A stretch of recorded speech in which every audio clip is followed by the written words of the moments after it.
Welcome to the Cabral Concept, where board-certified naturopath and integrative health practitioner Dr. Stephen Cabral shares how he was diagnosed at the age of 17 with a life-altering illness and given no hope for recovery. It was only after studying and traveling all over the world did he discover how to combine ancient Ayurvedic healing practices with state-of-the-art naturopathic and functional medicine to fully rebalance the body and re-energize it with life. It's time to discover how to get well, lose weight, and finally feel alive again. And now, here's your host, Dr. Stephen Cabral.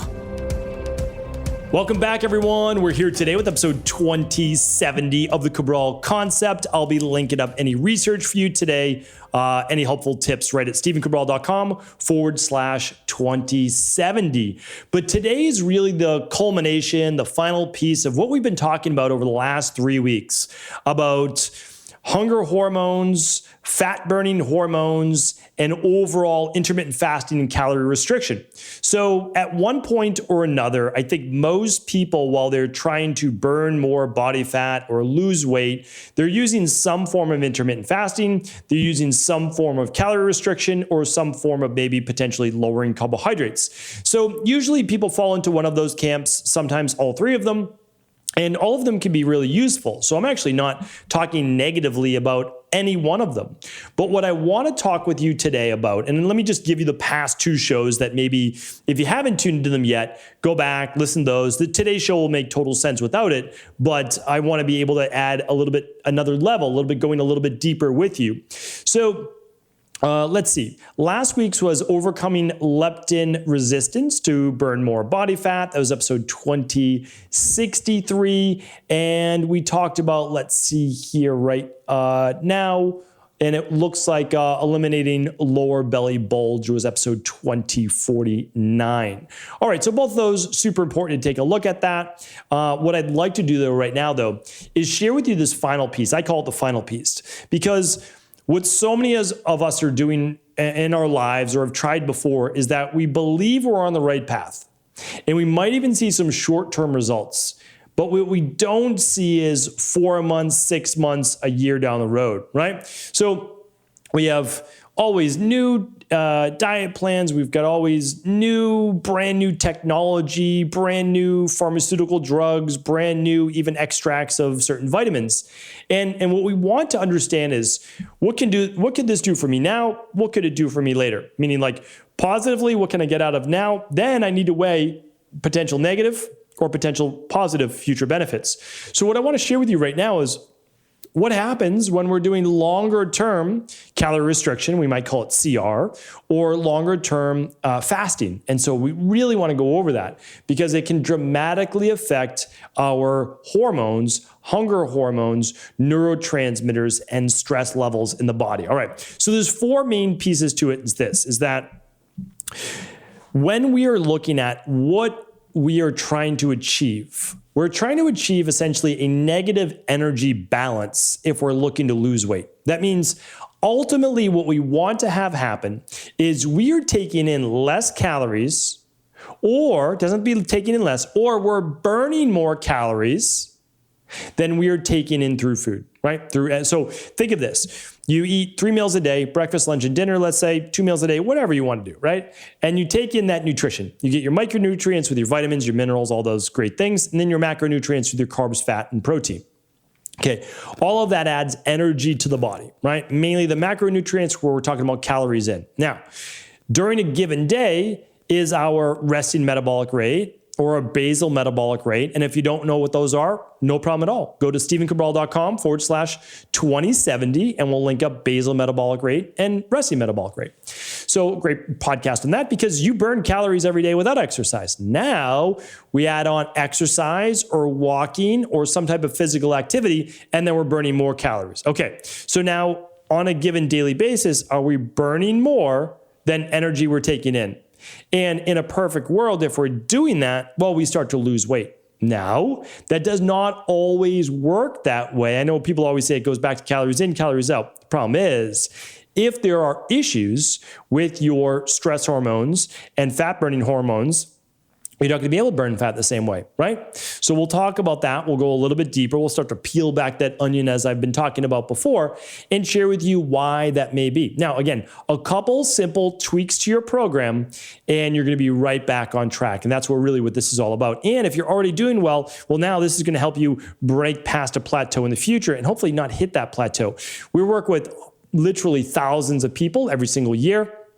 Meaning like for competitions or weight loss or whatever they may need to do. And tens of thousands of people every single year who are just looking to simply lose weight. And that's great. Like again, getting to your ideal body weight for you, for nobody else, but for you is a great goal. Because if you can get your BMI between 19 and 24, 24.9 at the highest, overall, you're going to be healthier. Now, of course, there's nuances to that, and we can go back and forth on, well, what if you have lower body fat percentage, but your BMI is 26? Well, again, we're not talking about that. We're talking about general population.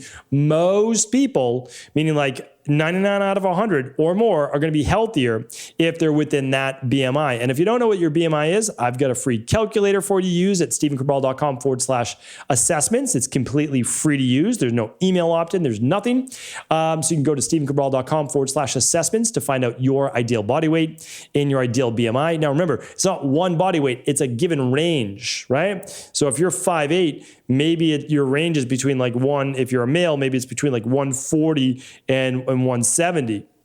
And if you're female, maybe it's between like not too far off, 130 and 160 or so, right? So let's look at that. You can actually find the range because you don't have to be at the lower end. You don't have to be at the higher end. You can be what's good for you. But if you don't know why BMI is so important, I'm going to link up that podcast as well. All right, so let's get right down to it. The bottom line is many people plateau and they start burning body fat because they've gone too far in one direction, meaning that they push the fasting too far, okay? Or they've pushed their caloric restriction, meaning they're dieting and their calories on a daily basis too low. And there are easy ways to fix this, but there's 4 reasons why this happens. So the first one is this, right? So you're doing intermittent fasting, you're feeling great, or you're on a low carb diet, or you're on a lower calorie diet, you're feeling great, you're getting results, life is good. But then all of a sudden you start to plateau. Why do you plateau? Again, there's 4 main reasons. Let's go over it right now. The first one is this.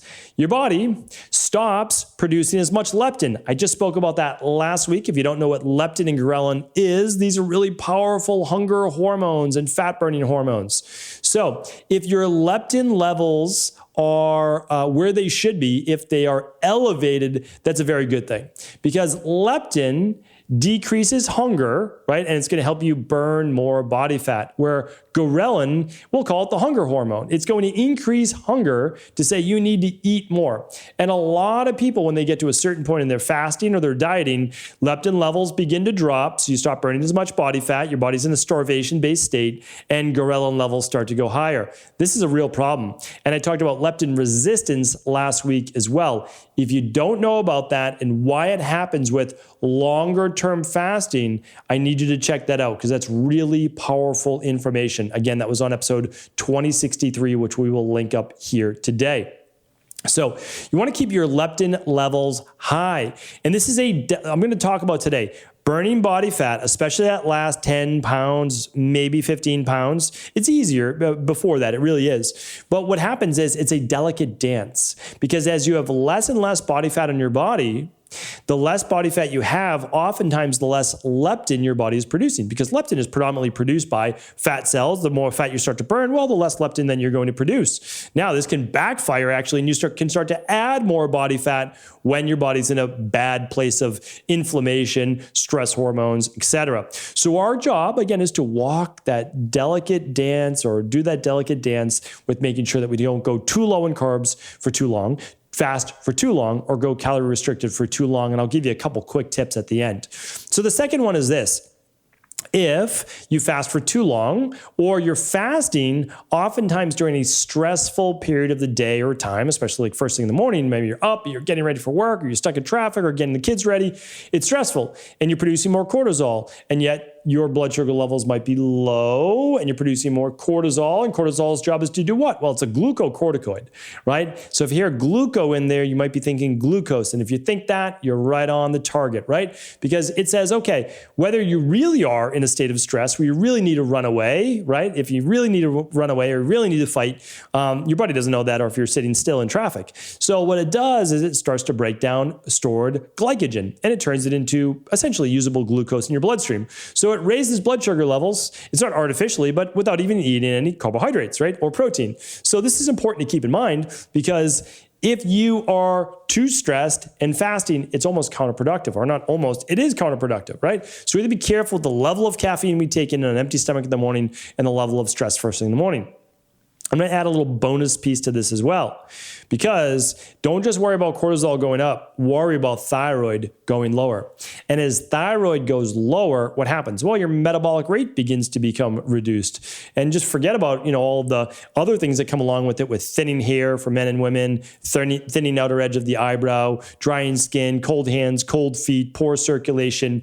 What else is one of the big ones? Brain fog. I mean, these are all big things, but also it limits and slows the amount of calories that you can eat per day. So now all of a sudden you need to go lower and lower and lower with the calories. And honestly, nobody wants that. And it's a path to nowhere. It's a path to a very slow metabolism. So you have to be careful in this one as well.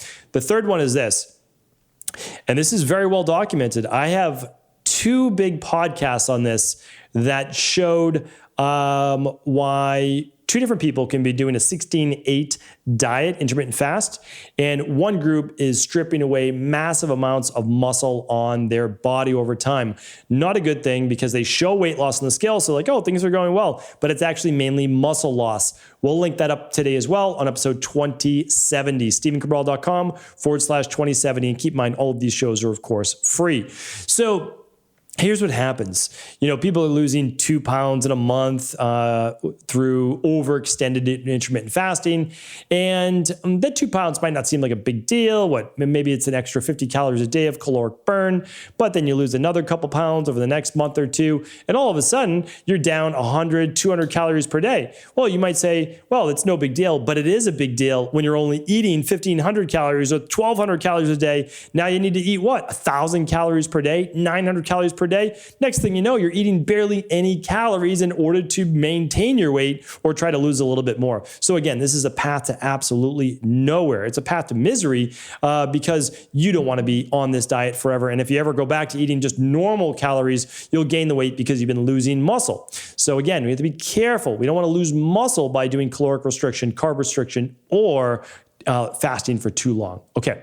The last point is this: decreases in progesterone, especially for women. This is going to affect women the most, more than men. So women's bodies are much more apt to begin to, I'm going to use the word break down faster with lower calories, higher stress, or longer fasts. And the reason is that women's bodies are meant to reproduce life, to produce life. That means that if a woman's body is put into a survival-based state, a state that is not fit in order to be able to carry on life, she is going to have menstrual dysregularities that over time will lead to infertility or a loss of a menstrual cycle. We see this thousands of times per year inside of our practice. And yes, it is fixable, because once you know the underlying mechanisms, you know how to work backwards. Do you fix it overnight? Of course you do not. What you do though is you begin to work the process, and then women can get healthy again. That's what it's all about. So here's what we need to look at. As you begin to increase stress hormones from a lack of calories, higher levels of stress, too long of or chronic based dieting, basically what happens is your body says, okay, we're going to produce less progesterone. This is exactly what happens. Again, we run thousands, maybe 10,000 plus what's called stress hormone, mood, and metabolism tests every single year. These are at-home lab tests that anyone can run. And what it shows is that over time with stress, progesterone levels begin to drop. When progesterone levels begin to drop, women typically have normal estrogen, 9 out of 10 women, but it feels like estrogen dominant. So now they're retaining water, more cellulite, more puffiness, more irritability, lower mood, adult-based acne.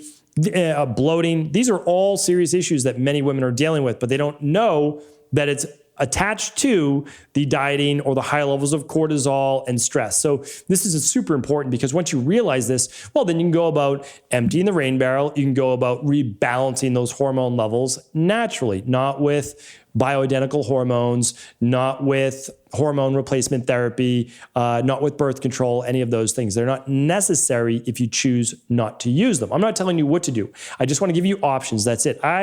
I tell everyone this in my practice. I support you whatever you want to do. If you want to use conventional medicine, great. I support you. If you want to use natural health, great. I support you. If you want to be on a vegan diet, I support you. If you want to be on a primal diet, I support you. Whatever you want, I support you. I just want to know that you have options. And the main goal should always be finding the underlying root cause. I just gave you 4 big ones here today that are going to hurt your fat loss progress. And it's due to over fasting, not fasting, but over fasting, over dieting, meaning dropping your calories too low, and also dropping your carbohydrates too low for too long. All of these things matter. They absolutely do. Our bodies are more sensitive sometimes than others, and we have to be aware of this. So if you've hit a plateau or you've kind of been on this yo-yo dieting before and it's worked for a little while and then it stopped working, these are typically the reasons why. You can really test all of these things with one lab. I can show you the one that I recommend. It's at stevencabral.com/hormones-test. That is, we sign off on for you. Of course, all these labs, a doctor needs to sign off. We'll sign off on it for you. You can run this right at home. Now, you don't have to, but again, I'm giving you the ability to find out your estrogen, progesterone, testosterone, DHEA, cortisol 4 times throughout the day, your thyroid levels, not just TSH, but T4, T3, TPO antibodies, and your insulin, as well as your hemoglobin A1C. So these are super important things to look at. Again, your choice. But now, what can you do though? Well, here's the thing. If you are doing a 16-8 fast right now and you're not working out with resistance with weights, right, 2 to 3 times a week, you might be doing yourself a real disservice. And I'm going to link up the podcast about what happens when you're fasting for 16 hours a day, but not doing any resistance training, stripping away muscle. Okay, really, really important. If you have higher levels of stress and you're over fasting or dropping your calories, you're putting your body in a greater state of a survival-based state. Really, really important. If you have any thyroid issues previously and you're working on an empty stomach, I talked about that last week. Actually, I'm talking about tomorrow. So stay tuned for that about who should work out fast and who shouldn't, because again, it's not an all for one. You want to stay tuned for that. So what's kind of the overarching advice here then? Well, it's intermittent fast every day, no doubt about it. 12 hours, 14 hours, 16 hours. The more hours before bed, the better, honestly, than the more hours after you wake up. That's actually when we start to get into a detriment. And again, I've shared that now for the last 6 years. People are finally, experts are finally starting to share the same thing with you. It's funny how you're starting to hear it over the last couple of months about maybe fasting for this long isn't a good idea. Well, again, we can tell you who it's a good idea and who it's not for by running labs, and we're in a clinical practice. So that's why we know things before a lot of other people who may be writing articles or have a podcast or whatever it is. And that's fine. Again, we're not trying to say, oh, we're better than anybody else. That's not what it's about. It's just saying when you run lab work, you run a clinical practice, you see these things, you actually see what happens in the real world. There's no theory. This is what happens when a person does this. And we can just tell them what to do. So here's the thing. Fast every day, right? 12 hours, 14 hours, 16 hours. I've already given contraindications on previous fasting shows for who shouldn't, but it's very few individuals, right? So for me, I found my perfect fasting window. And for me, it's 6 p.m. at night, finish dinner, right? Done. And then I go till 8 o'clock the next morning. For me, that's 14 hours, right? I believe it's 14 hours. So I go 6 till midnight, 6 plus 8 is 14. So 14 hours is my perfect fasting window. Once I start work, once I'm really in it, I'm having my breakfast because my sympathetic nervous system is on. I'm geared to go. I don't get really any necessarily more benefit, but here's what I do. But then once a week, I actually do a longer fast. I call it my one-day diet, my one-day reset. I'll link that up for you today as well. That's episode 2070.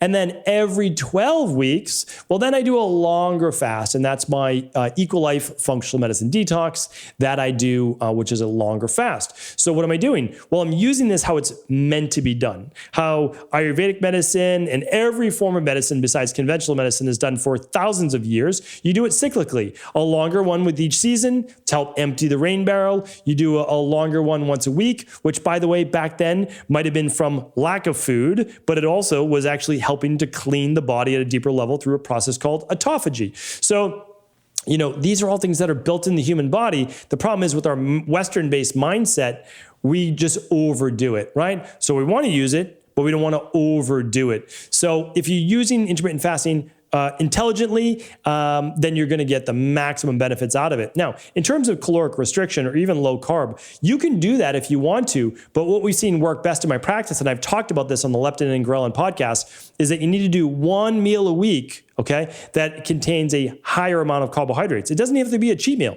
It can be a cheat meal. You can enjoy dessert. You can enjoy whatever you want. But if you want to keep your eating clean, well, this is what we'll do with people, athletes, whoever we might be working with, is that you're going to want to add 2 or 3 sweet potatoes or a bowl of rice pasta or a bowl of whatever type of pasta that you want, whatever kind you want, that once a week to get more carbs in there to then what? Well, decrease the ghrelin levels, increase fat-burning hormone levels, decrease sympathetic nervous system activation, improve thyroid. All of these things are super important. So much more to come. I also have obviously plenty more free podcasts at stephencabral.com/podcast. They've all been categorized. So take your time, dive in, ask us if there's any questions. You can just head on over to cabralsupportgroup.com, completely free Q&A, private support group that you're welcome to ask questions on.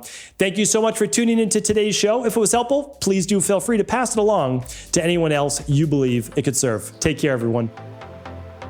Thank you so much for tuning into today's show. And before you go, hopefully you heard the intro, but if you didn't, we are reserving 500 immunity protocols for our community. That includes our private Facebook group over at cabralsupportgroup.com and our podcast listeners. 500 immunity protocols. They're all valued at $80, yours completely free on all qualifying orders over at Equilife right now. That means you're going to get your alkalizing vitamin C, 2.5 grams per serving alkalized, which means that's going to be easy on the stomach.